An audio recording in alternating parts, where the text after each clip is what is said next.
Welcome to the Progress Sitefinity Digital Experience event. My name is Michael Daoud, and today I'll be sharing with you a presentation on the power of multilingual websites. I hope you find the content enjoyable and look forward to connecting with you after the event if you have any questions. Here we go. All right, a little background on me. I'm the founder of Vices LLC. We're based here in California. We're a full-service digital company with a big focus on digital transformation, primarily operational efficiency, increasing that, and then enhancing the customer experience. We have 3 service lines in web, mobile, and data. And we have teams here in the US and South America. We are a Sitefinity partner. We're also a Sitefinity delivery partner and Sitefinity MVP. So we love working with Sitefinity, as do many of our clients. We're also a Lionbridge partner for translations, which I'll speak about a little later in the presentation. And I happen to speak 4 languages: English, French, Portuguese, and Arabic. Hence my interest in having multilingual websites and understanding the linguistic and cultural implications when you're changing languages. So let's get started. All right, multilingual websites are often an afterthought for many organizations. Most companies will put up a website in English and let it go from there, even though they may be serving other markets and communities. So today I'll be putting a little extra focus on how having a multilingual website will help you and how easy it is to do it in Sitefinity. So if you're focused on a digital experience, then language and localization must be one of the parameters that you focus on and consider for an optimal customer experience. So I did a little bit of research on total number of languages in the world and in the US, and we have over 7,000 languages in the world.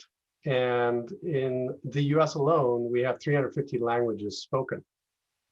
Almost 22% of the population speaks a language other than English at home. And there's some interesting stats where in New York, there are at least 192 languages spoken at home. And in Los Angeles, there's 185 languages spoken at home. So quite a bit of languages. And while your aspirations to reach each and every community may be high, you don't need to necessarily reach those numbers in your website, but more importantly, focus on the larger ones that are spoken in the communities in your region, in your market that you're serving, either within the US or outside the US. Let's take a look at the top 5 languages in the US. We have Spanish, we have Chinese, Tagalog, French, and Vietnamese. So these 5 make up the bulk of the top 5 languages, obviously after English. So what's the brand impact that you can consider when you have a multilingual website? You've got an opportunity to expand into new markets. Hence, either locally, regionally, where you may be working closely with a Hispanic market, let's say, or Chinese market, or Filipino market, or if you're going abroad to Germany, to France, any other country that's non-English speaking. So a lot of big opportunity when you start extending your brand into other markets. And then by proper translation, you're able to maintain brand identity and then deliver a consistent brand experience. So you have one voice that's translated correctly for each community. And we're going to see some blunders later on in translations, which this part here on having one voice translated correctly is super important. So on a global level, the impact on your brand is that you become recognized in the markets you want to be in and operate in. On a local level, you can reach a wider audience, and you're able to connect with your customers and prospects on a deeper level. And then by doing this, you're ensuring a brand is localized, it pays itself in dividends. So localization really has some great positive impact on your brand. So for a multilingual website, as I just mentioned through brand impact, you increase your brand reach and awareness. Most importantly, you build trust. I've traveled the world, and when I've put a little bit of effort to try to understand the culture I'm in and speak some of the basic words to communicate with the people in that country, in that community, you automatically receive respect and you build trust. You're doing an effort to connect with another human being in their own native language. So having a multilingual website helps you do that through a digital media form. And then by having your website translated has huge impacts on your SEO results. A lot of people use like Google Translate, which is a great plugin to translate pages quickly without putting a lot of effort into the translations. The downside of doing that is that your pages are not translated in your database in the language that you're trying to serve. And hence, when your website is crawled, it's only crawled from the primary language that's stored in the database. So if you have translated pages stored on the back end, you get a lot better search results. I did a quick sample for myself the other day. I'm here in Santa Barbara, California. And so we have a large Hispanic community. So I did online shoe store in English in Google. And then I did zapatos, which is shoes in Spanish, online. The results were completely different. And that's because most of the websites that were serving me in English did not have any pages translated, hence no ranking. So that's a simple example that tells you how the SEO results can really impact your business, your brand, if you have properly translated pages. And by doing that, you can improve conversion rates and then establish a competitive advantage. If you're in a marketplace where you're serving other communities and you begin serving them in their own language, but your competitors are not, you automatically have an advantage of connecting with that community. Here's some interesting stats too that I was able to find. 75% of non-English shoppers prefer to buy products in their native language. And then 66% of Hispanics say they pay attention to online ads, almost 20% more than the general population. So as soon as you march into that world of having a multilingual website, it opens up the opportunities of having ads, Google ads, Facebook ads, Instagram ads, all in localized, right? In Spanish, in Vietnamese, in whatever language of a community that you're serving. And all of a sudden, you can get their attention better because you're speaking to them in their language. And then if that ad goes to a landing page or a section of your website that is already translated, you'll win them over. You make that customer journey a lot better, and your probability of converting them is much higher as well. So what's the art of website localization? The art of website localization is about having a website that's adapted to the local language and culture of the target market. That's an important piece, right? So for example, when you do translations, you can pick Spanish for Latin America or Spanish for Spain. But also understanding the culture goes a long way so that you can speak to them using their cultural foundation as well. And then making sure each page, excuse me, makes sense in a linguistic and cultural context for each community. And so that is huge as well. So you're not just taking word for word translating it, but you have cultural context and linguistic context as well. Translations matter, and it goes beyond text. So text is the immediate one that we all think about when we translate. But if you have certain graphics, images, headings, all those need to be properly translated as well. Could be that a graphic has some textual elements embedded in it. Those would need to be converted as well, not ignored. You could have images that represent the primary culture you're serving in a certain way, but when you try to use that same image to another culture, it may not make sense or work well. I know when I was traveling through Europe, you would see advertisements at billboards and things like that that wouldn't work in the States, and maybe vice versa as well. So you want to keep those in mind. Which images do you want to translate as well? Headings. If you're working overseas, you want to make sure the weights and measures and currency and pricing are also properly translated for that local market. And then metadata is also an important part, especially if we look back to SEO, which we discussed just a couple of minutes ago. So having the metadata translated in the proper locale is also very important. And then if you're going to translate a page, don't just translate some elements. That's kind of the point of all this, and leave some other critical information untranslated. Here's an example. This is for a power company that has converted its website, or I should say translated pages on its website to be in Spanish. And the purpose of this page is to show outages within certain areas. So the whole thing is to communicate when there's a power outage. And you do so by clicking on one of these exclamation marks. So if I click on one of these, I see everything else is in Spanish around here except for this one menu option. This is what I'm presented with for an outage. So while there was a lot of effort put into presenting that page in Spanish, the pop-up was in English. So does it work? Maybe if somebody is strong enough in English and Spanish. But if someone has English as a second language, they may not understand all this clearly. So that's what I meant earlier about completing your translation all the way so you can complete the journey to the endpoint. Let's talk about translation types. There are two types of translations, machine and human. Let's first dive into machine. So when you're using machine translation, and if you only depend on machine translation, you have probably a high probability of missing a big opportunity for your brand to connect properly with your audience. So some sentences may be translated correctly, but they may be completely out of context and not make sense to your clients. And we'll take a look at a couple of examples of that. So a misstep from that can undermine your marketing efforts by demonstrating that you don't quite get the market you're going after. And we're going to see some translation fails by some major brands out there that didn't go right. And so when you do that, it's a lot of work to try and fix it. So let's take a look at some. So some basic machine translation fails. So I was using Google Translate, and I wanted to write a word with a homonym. A homonym is a word that has multiple meanings, spelled the same, sounds the same. So in this case, it's bat. A bat could be an object or it could be the animal. So I wrote, hide the bat in the cage.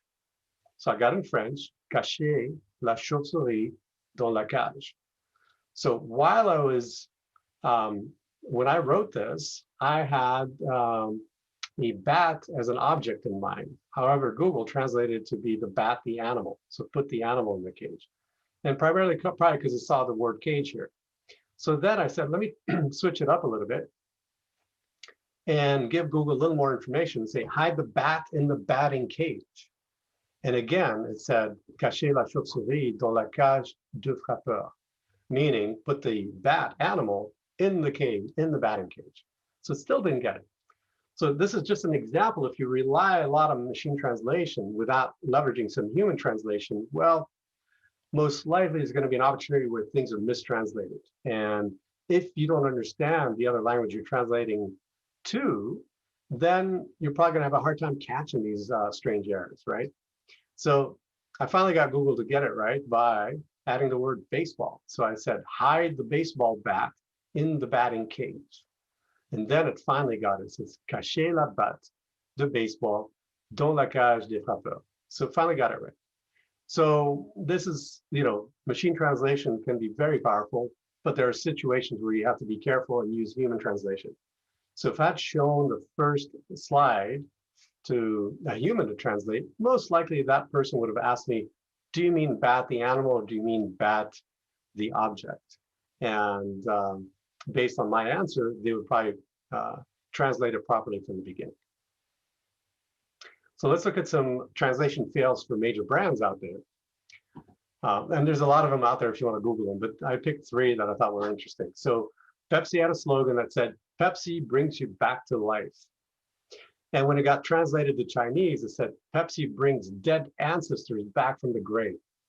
Think about what that did, in terms of people, they're trying to attract people to drink Pepsi. And here we're giving them a message about bringing their dead ancestors back from the grave. Not a very compelling proposition to promote a product. So that was an interesting translation fail. I'm sure they fixed it by now. Another one happened with HSBC. That's a Hong Kong and Shanghai bank. They had a $10 million rebranding effort that came out basically with 2 words, assume nothing, which is appropriate for the financial industry. If you're investing in any kind of financial vehicles or working with a bank, you don't want to assume anything. You want to look into things and measure the risk and make sure you're properly making your investment. However, when it got translated to numerous markets, it ended up being do nothing, which is the complete opposite of assume nothing.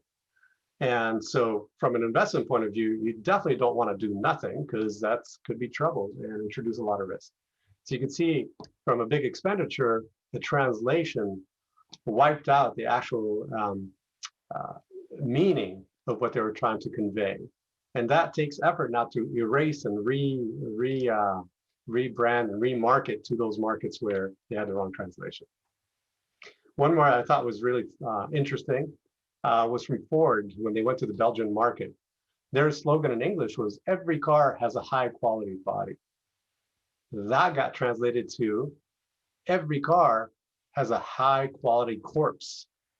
And so you can imagine people seeing that ad and probably having a good laugh and not being compelled to look into Ford to buy a car, because it's like, oh, I don't want to buy a car with a high quality corpse. I don't even know what that means anyways, but in any case. So it's amazing to me how these things happened and got to market, and that had to be reversed. So always be sure about your translations, especially on your branding materials, right? That they're properly translated in the right language.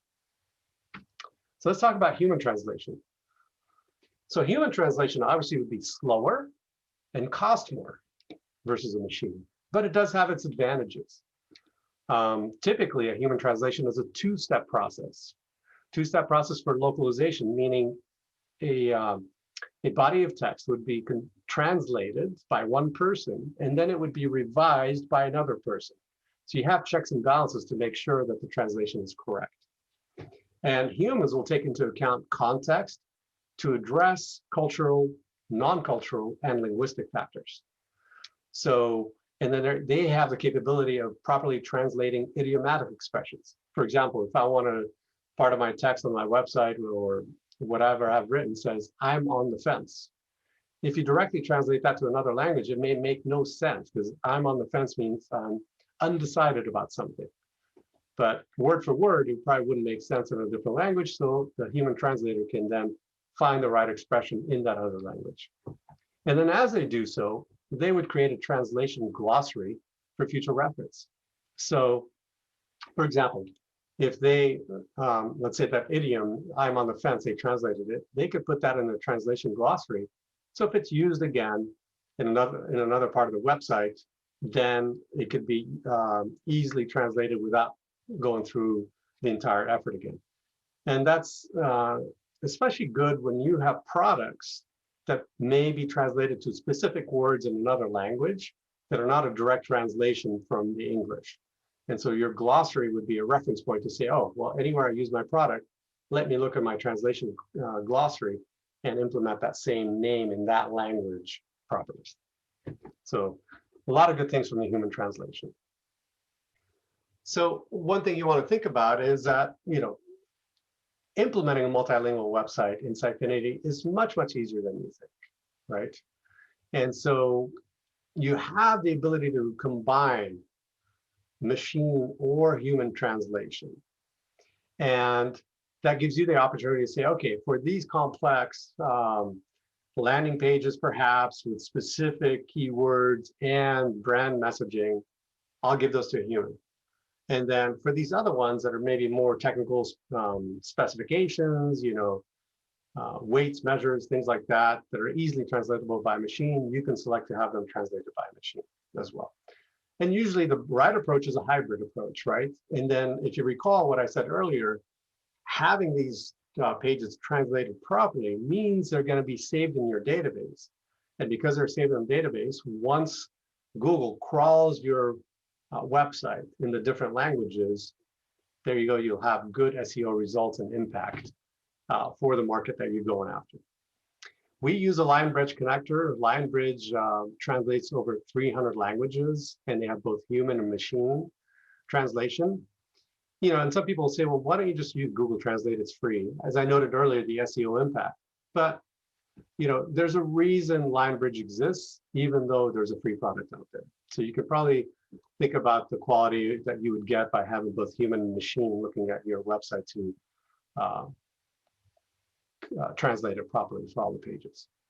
The other part that makes it easy in Sitefinity is it's easy to select the pages. Once you have all your pages built out and you log in on the back end, you can select the right pages that you want.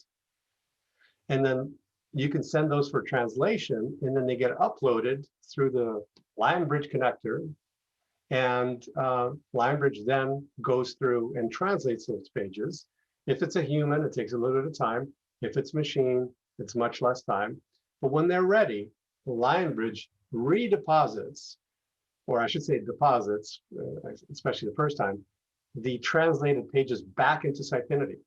And then all you have to do is publish them. And so it's a really nice automatic way without a lot of effort to be able to leverage high quality translation all within Sitefinity without like copying pages, sending it to translation servers, they send it back, and then you have to copy and paste stuff. It's all right there within the templates and the framework that you've created in Sitefinity. So very, very powerful. And let's take a look at a couple of screenshots that will show you how it's done, so you have an idea. So when you set up an agreement with LionBridge, you're able to add the LionBridge connector called LionBridge Freeway. You set that up in here. There's a couple of files that they send where some keys are inserted into the connector so you can use it properly and turn it on. After that, all you have to do is come into Sitefinity on the back end, and you would click on Administration and then on Settings. And then once you click on Settings, you're presented with the basic settings here on the left, and you'll see there's a Languages on the second menu option. And here on the right is where I can begin adding my languages. And you can see here I have English as the default. And then I have German, Germany, French, France, and I have Spanish, Latin America. This is where you can also add Spanish, Spain, which is a little different than Spanish for Latin America. And henceforth, you can add as many languages as you'd like. So it's very powerful that way and easy too. Once you're looking at the back end in Sitefinity and have your pages listed out, you can click on the pages you would like to translate to say send for translation. You can see here on these blue dots, all the ones that are highlighted in blue are in English already. The other dots are for German, French, and Spanish. And this tells me that these pages are only available in English. So as I select one of these to send for translation, I should be able to get it back in the language that I select. So, and you can see here for this page, it got translated into all 4 languages: English, German, French, and Spanish again. And these pages are just in English. And it could be that you don't want to do it for all pages at the beginning, and just for some key pages that are connected to the ads that you have out there or specific landing pages. So then this is the section here where when you've uploaded, it's like a little dashboard of all the pages you've translated. And it tells you how many pages were sent, how many have been translated already. So here I've got 3. And here I've got 180 pages that have already been translated. And you can see here on these pages, I've got Spanish from Spain, Spanish from Latin America, French, Germany. So it tells you all that. So what you want to keep in mind in all this is that updating your website, reaching a local market, if it's regional. So let's say I'm trying to tap into the Hispanic market here in California and the Asian market, I can add translated pages to my website very easily. Or if I'm going global, I'm going to do business in Germany or Europe or France or another country, I can do it on that level as well. And having the right translation is really going to help you.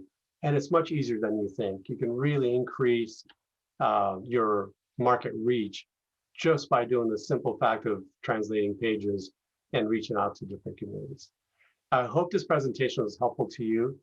I'm available to be contacted if you have any questions, and more than happy to guide you or provide you with any input if you're interested in going down this journey that really brings a lot of opportunities with it. And in closing out, I'll say things in the languages I know, which is thank you, merci, obrigado, shukran, and gracias. Have a wonderful day. And again, my name is Michael Daoud. You can reach me at michael@vicelc.com or through LinkedIn. I look forward to connecting with you, and take care.